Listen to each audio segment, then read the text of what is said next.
এক হচ্ছে লাইলাতুল কদর তালাশ করবেন। আর লাইলাতুল কদর তালাশ করতে হলে শেষ দশকটা ইতিকাফ করার চেষ্টা করুন। ইতিকাফ করতে পারলে আপনি লাইলাতুল কদর পেয়ে যাবেন ইনশাআল্লাহ। স্পেসিফিকলি বলা নাই 27 রমজানই লাইলাতুল কদর হবে, স্পেসিফিকলি বলার সুযোগ নাই, মিস হতে পারে। নবীজি বলেছেন শেষ দশকের বেজর রাত 21, 23, 25, 27, 29 যে কোনো একটা রাত লাইলাতুল কদর হবে। এক রাত ইবাদত করবেন, সারা হাজার হাজার মাস ইবাদত করার নেকি পেয়ে যাবেন ইনশাআল্লাহ তাআলা। এই রাতে দোয়া করলে দোয়া কবুল হয়ে যায়। আল্লাহ পাক আমাদেরকে লাইলাতুল কদর পাওয়ার তৌফিক দান করুন, ইতিকাফ করার তৌফিক দান করুন। আমি আরেকটা কাজ যেখান থেকে আমি আসবো, কোরআনময় রমাদানে, রমজান মাসে সবচেয়ে বড় যে কাজটা, এটা দিয়ে শেষ করছি, শোনেন, এখানে একটু সময় নিব, আমি একটু ধৈর্য ধরেন।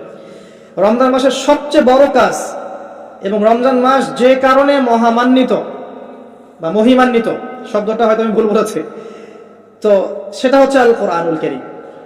রমজান মাস সেই মাস যেই মাসে কোরআন নাজিল করা হয়েছে। কি কারণে রমজান মাস এত ফজিলতময়? প্রশ্নটা কি একটা যৌক্তিক প্রশ্ন না? শাবান মাসে কেন এত কিছু নয়? রজব মাসে নয় কেন? রমজান মাসেই কেন? উত্তর একটা উত্তর, যে শাহরু রমাদানাল্লাযী উনজিলা ফীহিল কোরআন। রমজান সেই মাস যেই মাসে আমি কোরআন নাজিল করেছি। কি জন্য নাজিল করেছেন আল্লাহ পাক? হুদাল লিন্নাস, এটা মানব জাতির জন্য হেদায়েত, ওয়া বাইয়িনাতি মিনাল হুদা, এবং এটা সুস্পষ্ট একটা প্রমাণ, ওয়াল ফুরকান, এবং সত্য মিথ্যার মানদণ্ড, ইলা আখির আয়াত। সূরা কদর আল্লাহ বলেছেন ইন্না আনজালনাহু ফি লাইলাতুল কদর, আমি লাইলাতুল কদরে কোরআন নাজিল করেছি। আর কদর কোন মাসে? শাবানে না রজবে না রমজানে? তাহলে রমজান মাসে কোরআন নাজিল হয়েছে, প্রমাণ হলো। রমজান মাসে আল্লাহ পাক কোরআন নাজিল করেছেন কোথায়? এবার আপনাকে দেখাচ্ছি। এই যে আইয়ামে জাহেলিয়াতে। কোথায়?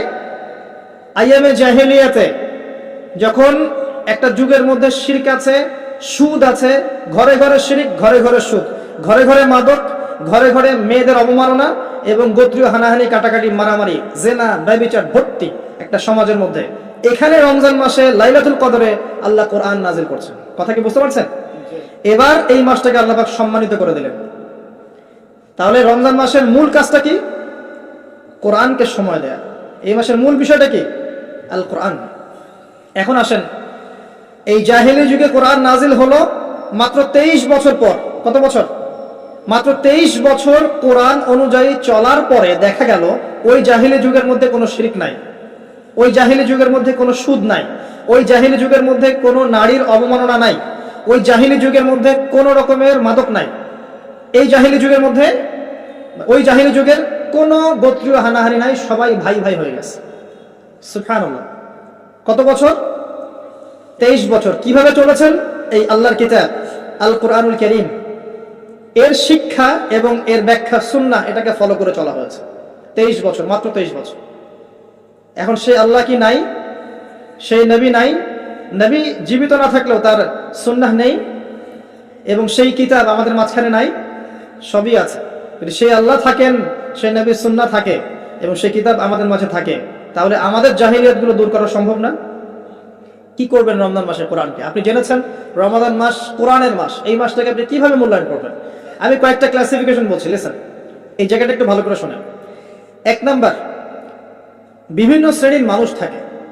এক শ্রেণীর মানুষ আছে আমাদের সমাজে যারা আলিফ বা তা মোটেই জানে না। আছে? আছে? এমন অনেক মানুষ আছে, এদের সংখ্যা কিন্তু কম না, প্রচুর মানুষ যারা আলিফ বা তা উচ্চারণ করতে পারে, কোরআন বিশুদ্ধ করে একটা আলহামদুলিল্লাহ রাব্বিল আলামিন এটা পড়তে পারে না, বানান করে করে পড়তে পারে না। আছে না? এক কথায় বিশুদ্ধ তেলাওয়াত করতে পারে না, এমন মানুষের সংখ্যা কম না বেশি? প্রচুর। তাদের জন্য এই রমজানের টার্গেট হচ্ছে তাদেরকে এই রমজানের মধ্যেই কোরআন তেলাওয়াত করা শিখতে হবে। এতটুকু পারবেন? পারবেন না? ভয় পাচ্ছেন?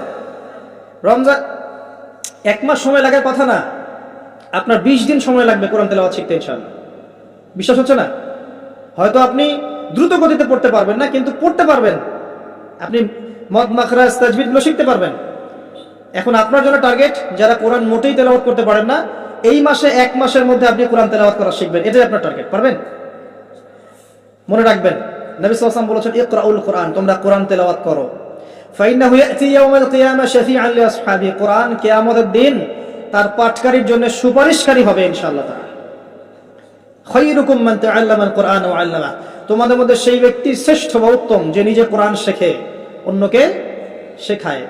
আরো হাদিস এসেছে, নবী সাল্লাল্লাহু আলাইহি ওয়াসাল্লাম বলেছেন, আল্লাযী ইয়াকরাউল কুরআন ওয়া হুয়া মাহিরুম বিহ, যে ব্যক্তি কোরআন তেলাওয়াত করে এবং তার উপরে দক্ষ হয়, মা'আস সাফরাতিল কিরামিন বাররা, সেই ব্যক্তি সম্মানিত ফেরেশতাদের সাথে হাসর করবে ইনশাআল্লাহ। ওয়াল্লাযী ইয়াকরাউল কুরআন ওয়া ইয়াতাতা'তাউ ফীহ, আর যে ব্যক্তি কোরআন তেলাওয়াত করে কিন্তু করতে গিয়ে আটকে যায়, ওয়া হুয়া আলাইহি শাক, এটা তার জন্য কষ্টকর হয়, ফালাহু আজরান, তার জন্য ডাবল পুরস্কার আছে। একটা হাদিসে, তিরমিজির হাদিসে নবীজি বলেছেন যে মান করা হারফাম মিন কিতাবিল্লাহি ফালাহু হাসানা, যে ব্যক্তি একটা হরফ পড়বে আল্লাহর কিতাবের, আলিফ লাম মিম, লা আকুলু আলিফ লাম মিম হারফুন, নবীজি বলেছেন আমি বলছি না যে আলিফ লাম মিম তিনটা মিলে একটা হরফ, বাল আলিফুন হরফ, লামুন হরফ, মিমুন হরফ, আলিফ একটা হরফ, লাম একটা হরফ, মিম একটা হরফ, প্রত্যেকটা হরফে তার 10টা করে নেকি হবে ইনশাআল্লাহ। আল হাসানাতু বিআশরি আমসালিহা, একটা নেকিকে 10 দিয়ে গুণ করা হবে। আর রমজান মাসে যে কোনো নেক আমল 70 গুণ বাড়িয়ে দেওয়া হয়। আল্লাহ চাইলে 700 গুণ বাড়াতে পারেন, আল্লাহ চাইলে অপরিসীম বাড়াতে পারেন। আল্লাহ পাক কবুল করুন। তিলাওয়াত করবেন, তিলাওয়াত শিখবেন। তো যাদের কোরআন তেলাওয়াত করার যোগ্যতা নেই, এই মাসে কি টার্গেট দিলাম ভাই? এই মাসে আপনি ন্যূনতম টার্গেট জাস্ট কোরআন তেলাওয়াত শিখবেন, পারবেন ইনশাআল্লাহ। অনেকের মধ্যে কনফিউশন আছে না, আমারটা হচ্ছে কি হচ্ছে না, আছে না, সঠিক হচ্ছে কি হচ্ছে না। আপনিও এই টার্গেটে থাকেন, আপনি এই মাসে কোরআন আবার তেলাওয়াত করা শিখবেন। কিভাবে শিখবেন? মাদ্রাসায় কোর্স করানো হবে, আপনি মাদ্রাসায় যাবেন। অনলাইনে যদি কোর্স করায় কেউ, অনলাইনে কোর্স করবেন, অথবা বাসায় একটা আরবি শিক্ষক নেবেন, অথবা মসজিদ ভিত্তিক এই মাসব্যাপী কোরআন শিক্ষার কার্যক্রম চালু করবেন। করা যাবে ইনশাআল্লাহ। এটা উচিত রাষ্ট্র থেকে চালু করে দেয়া, মাসব্যাপী কোরআন শিক্ষার কার্যক্রম। এটা করতে পারলে সবচেয়ে ভালো হতো, এদেশ থেকে যত মহামারীর ভাইরাস সব চলে যেত। বিশ্বাস করেন না কোরআনের বরকতে সব বিপদ আপদ কেটে যেতে পারে?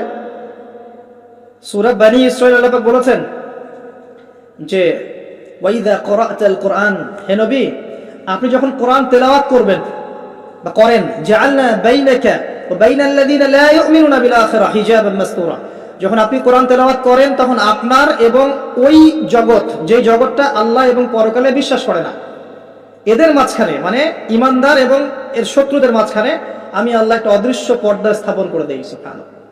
ওই দিক থেকে কোনো ক্ষতি আপনাকে স্পর্শ করতে পারবে না। যাই হোক, এটা আপনাদের টার্গেট। 2 নাম্বার, দ্বিতীয় শ্রেণীর মানুষ যারা কোরআন মাশাআল্লাহ তেলাওয়াত করতে জানেন এবং আপনার কনফিডেন্স আছে। এখানে একটা কথা বলতে ভুলে গিয়েছিলাম যে আপনাকে শয়তান 3 ভাবে বিভ্রান্ত করতে পারে। একটা হচ্ছে শয়তান কিন্তু আপনাকে বোঝাতে পারে যে আপনি অনেক জানেন, আপনার জানার দরকার নাই, এটা শয়তান আপনাকে বোঝাতে পারে। 2 নাম্বার বোঝাতে পারে যে আপনার দ্বারা হবে না, আপনি পারবেন না। আমার কথাটা মনে রাখেন। 3 নাম্বার বোঝাতে পারে যে আমার অনেক সময় পড়ে আছে, পরে শিখে নিব, এত তাড়াহুড়োর কি আছে। এই 3টা অস্ত্র শয়তানের বড় বড়। আরেকটা অস্ত্র আছে 4 নাম্বার, সেটা হলো শিখতে গিয়ে দেখবেন শয়তান ওয়াসওয়াসা দিবে, এই টিচার ভালো না, ওস্তাদ ভালো না। এটা একটা ওয়াসওয়াসা। উস্তাদের হাতে নিজেকে ছেড়ে দিতে হবে, তারপরে সে বুঝবে আপনাকে কোন পথে নিয়ে যেতে হবে। নবী মূসা আলাইহিস সালাম যখন এসেছিলেন খিদর আলাইহিস সালামের কাছে, হাল আত্তাবিউকা আন তুআল্লিমানি মিম্মা উল্লিমতা রুশদা, তিনি এসে বলেছেন, হে খিদর আমি কি আপনার সাথে থাকতে পারি এই শর্তে যে আল্লাহ আপনাকে যে জ্ঞান শিখিয়েছেন আমাকে শেখাবেন? তখন খিদর আলাইহিস সালাম বলছেন, ইন্নাকা লান তাস্তাতিআ মা'ইয়া সাবরা, তুমি তো আমার সাথে ধৈর্য ধরতে পারবে না। ধৈর্য ধরে ওস্তাদের কাছে সুপর্দ করতে হয়, তারপরে জ্ঞান পাওয়া যাবে ইনশাআল্লাহ। এত অস্থির হলে হবে না। 2 নম্বর শ্রেণী যারা পড়তে পারেন তাদের জন্য নসিহত হচ্ছে, এই রমজান মাসে আপনার টার্গেট এই কিতাব আপনি একবার খতম করবেন, একবার অনলি। পারবেন? অনলি একবার। প্রত্যেক দিন আপনি 1 পারা করে পড়বেন, প্রত্যেক দিন 1 পারা, 30 দিন 30 পারা। সম্ভব? খুব কঠিন? পারা যাবে না ইনশাআল্লাহ। আল্লাহ পাক তৌফিক দান করুন। আবারও বলছি, কোরআন তেলাওয়াত করলে আপনি প্রত্যেক হরফে 10 নেকি পাবেন। আপনি এই কোরআন আপনার পক্ষে সুপারিশ করবে, আপনি সম্মানিত ফেরেশতার সাথে হাসর করবেন। ইন্নাল্লাহা ইয়ারফাউ বিহাযাল কিতাবি আকওয়ামান ওয়া ইয়াদাউ বিহিল আখারিন, বহু সম্প্রদায়কে আল্লাহ পাক এই কোরআনের মাধ্যমে সম্মানিত করেন, অনেককে অপদস্থ করেন। হাফেজে কোরআনদেরকে বলা হবে, ইকরা ওয়ারতাক, তোমরা পড়ো, উঠতে থাকো। ফাইন্না মানজিলাতাক, তোমার আসন হবে, মঞ্জিল হবে, ইলা আখিরি আয়াতিন তাকরাউহা, তুমি যেখানে তেলাওয়াত করা থামবে সেখানে জান্নাতে ওই উচ্চ আসনে তোমাকে বসানো হবে। কেউ যদি 500টা আয়াত পড়ে 500 তলা বাড়ি দেওয়া হবে জান্নাতে। কেউ যদি 1000 আয়াত পড়তে পারে 1000 তলা বাড়ি দেওয়া হবে জান্নাতে ইনশাআল্লাহ তাআলা। জি, শেষ করছি আমরা একটু। আর কিছু নেকি আছে, যেমন আপনি যদি সূরা বাকারা পড়েন আপনার ঘরের মধ্যে শয়তান আসবে না ইনশাআল্লাহ। আপনার জীবনে বরকত হবে। আপনি আয়াতুল কুরসি পড়েন প্রত্যেক ফরজ নামাজের পরে, আপনার মৃত্যু ছাড়া জান্নাতে যাওয়ার কোনো বাধা নাই। সূরা মুলক পড়েন রাতের বেলা, এটা আপনাকে কবরের আযাব থেকে বাঁচাবে। সূরা কাহফ পড়েন প্রথম 10 আয়াত শেষ 10 আয়াত, আল্লাহ পাক আপনাকে দাজ্জালের ফিতনা থেকে বাঁচাবে ইনশাআল্লাহ। সূরা ইয়াসিন পড়েন, আপনার হাজত পূর্ণ হয়ে যেতে পারে ইনশাআল্লাহ তাআলা। আপনি সূরা বাকারার শেষের আয়াতগুলো পড়েন, 3টা আয়াত, সারা রাত নফল নামাজের নেকি পাবেন। অনেক ফজিলত, এটা বলে শেষ করতে পারবো না, আমি গুটিয়ে নিচ্ছি। যারা কোরআন তেলাওয়াত করতে পারেন তাদের জন্য কোরআনময় রমাদান হচ্ছে, আপনারা কোরআন এক পারা করে পার ডে পড়বেন, একবার খতম দিবেন, পারা যাবে? আল্লাহ পাক তৌফিক দান করুন। 3 নাম্বার, তারা যারা হাফেজে কোরআন, তাদের টাস্ক হচ্ছে এই কোরআন রমাদান মাসে পুরোটা আবার হিফসের চর্চা করবেন। অনেক সময় ইয়াদদাশ কমে যায় না, অনেকে আবার ভুলে যায় না। হাফেজদের প্রতি নসিহত হচ্ছে এই মাসে আপনি পুরো কোরআনটাকে আবার রিগেইন করবেন, রিভাইজ করবেন, চর্চা করবেন, আবার আগের জায়গায় ফিরিয়ে নিয়ে আসবেন। পারবেন ইনশাআল্লাহ? আল্লাহ তৌফিক দান করবেন। এবং সম্ভব হলে তারাবির নামাজ পড়ান। যারা তারাবির নামাজ পড়ায় তারা সৌভাগ্যবান, তারা পুরো কোরআনটা হিফজ করার সুযোগটা পেয়ে যায়। আল্লাহ পাক তাদেরকে তৌফিক দান করুন। এখানে একটা কথা বলবো আমি 1 মিনিটে, যে ইমাম, খতিব, মুয়াজ্জিন যারা আছেন তাদের ভালো ভাতার ব্যবস্থা করবেন, তাদের পরিবারের ভরণ পোষণের জন্য ভালো অঙ্কের ভাতার ব্যবস্থা করবেন। সবকিছুর দাম বাড়বে, তাদের ভাতা বাড়বে না, এটা হতে পারে না। তাদের জন্য, তাদের পক্ষে যদি কথা বলার কেউ না থাকে, আমি কথা বলছি, তাদের জন্য আপনি ভালো অঙ্কের ভাতার ব্যবস্থা করবেন, তাদেরকে যেন পরিবার নিয়ে টেনশন করতে না হয়। নামাজ পড়াবেন, তারাবি পড়াবেন, খুতবা দিবেন, দিনের প্রচার করবেন, আপনি তার পরিবারের দায়িত্ব নিয়ে নেবেন। পারবেন? এটা করতে না পারলে তো আল কোরআন আলো ঘরে ঘরে চলবে না। কোরআনওয়ালা মানুষের যদি সমস্যা থাকে তাহলে কোরআনের কথা কে বলবে? কে নামাজ পড়াবে আর কে আপনাকে তারাবি পড়াবে? তারা অনেক মাজলুম এবং অসহায়, তারা মুখ ফুটে অনেক কথা বলতে পারে না, তাদের পক্ষে কথা বলার মানুষ খুব কম। তাদেরকে ভালো অঙ্কের অনারিয়ামের ব্যবস্থা করবেন, এটা করা উচিত আমাদের সবার। একটা ইমামের বেতন 5,000 10,000 টাকা, কিভাবে সংসার চলবে? সংসার চলতে পারে না। আল্লাহ পাক তাদেরকে প্রশস্ত রিজিকের ব্যবস্থা করুন, আমিন। আমাদের মানসিকতা পরিবর্তন করুন, আমিন। হাফেজ কোরআনদের জন্য এই টাস্ক, আপনারা পুরো কোরআন হিফজ করবেন, চর্চা করবেন এই রমজান মাসে। তারপরে আর 2-3টা বলে শেষ করছি। যারা কোরআন আমরা অর্থ জানি, টুকটাক অর্থ জানি, আমাদের কাজ হচ্ছে এই রমজান মাসে কোরআনের ব্যাকরণগুলোকে ঝালাই করা, আরবি ভাষাটাকে একটু ঝালাই করা, এবং বিশুদ্ধ তাফসীরকে নিয়ে পুরো কোরআন A to Z পুরো কোরআন 1 মাসের মধ্যে অর্থ সহ পড়া। পারবো ইনশাআল্লাহ? যারা আমরা অর্থ সহ পড়তে আগ্রহী বা টুকটাক আরবি ব্যাকরণ ভাষা জানি, তাদের উপর দায়িত্ব হচ্ছে এই রমজান মাসে পুরো কোরআনটা অর্থ সহ পড়ার চেষ্টা করা। আল্লাহ পাক আমাকে আপনাদের সবাইকে তৌফিক দান করুন। এখানে আমি একটা সহজ কথা বলছি, শোনেন। আল কোরআনুল কারীমের মধ্যে 600টা পৃষ্ঠা আছে। কয়টা পৃষ্ঠা? এই কিতাবের মধ্যে 600 পৃষ্ঠা আছে। প্রত্যেক 20 পৃষ্ঠায় একটা করে পারা শেষ হয়, এবং প্রত্যেকটা পৃষ্ঠায় আপনি 15টা করে লাইন পাবেন। প্রত্যেকটা লাইনে আপনি গড়ে 9টা করে শব্দ পাবেন। 9টা শব্দ, কোন লাইনে 10টা থাকতে পারে, কোন লাইনে 8টা থাকতে পারে, গড়ে 10টা শব্দ, 9টা শব্দ থাকবে। এবং এক পৃষ্ঠায় 135 থেকে 140টা শব্দ থাকে। কথা কি বুঝতে পারছেন? এভাবে হিসাব করলে দেখা যায় যে এই 600 পৃষ্ঠার কিতাবের মধ্যে সব মিলিয়ে শব্দ আছে 77,800টা। কতটা? 77,800টা, অ্যাপ্রক্সিমেটলি 78,000 শব্দ। কিন্তু সুসংবাদ হচ্ছে এই সমস্ত শব্দগুলো নতুন নতুন শব্দ নয়, বরং এই শব্দগুলো বের হয়েছে মাত্র 4,500 শব্দ থেকে। সুবহানাল্লাহ, চিন্তা করতে পারেন? মাত্র 4,500 শব্দ থেকে এই সমস্ত শব্দগুলো বের হয়েছে। এই শব্দগুলো আবার 3 ভাগে বিভক্ত। একগুলো হচ্ছে নাউন্স বা বিশেষ্য বা ইসম, একগুলো হচ্ছে ফেল বা ক্রিয়া, একগুলো আছে হরফ বা প্রিপোজিশন বা অব্যয়, এই টাইপের। এর মধ্যে মাত্র 200 থেকে 300টা মাজদার যদি আপনি জানেন, এবং একটা শব্দ থেকে অনেকগুলো শব্দ তৈরি করার এই ব্যাকরণের টেকনিকটা যদি শিখতে পারেন, আপনি ইনশাআল্লাহ তাআলা অল্প সময়ের মধ্যেই দেখবেন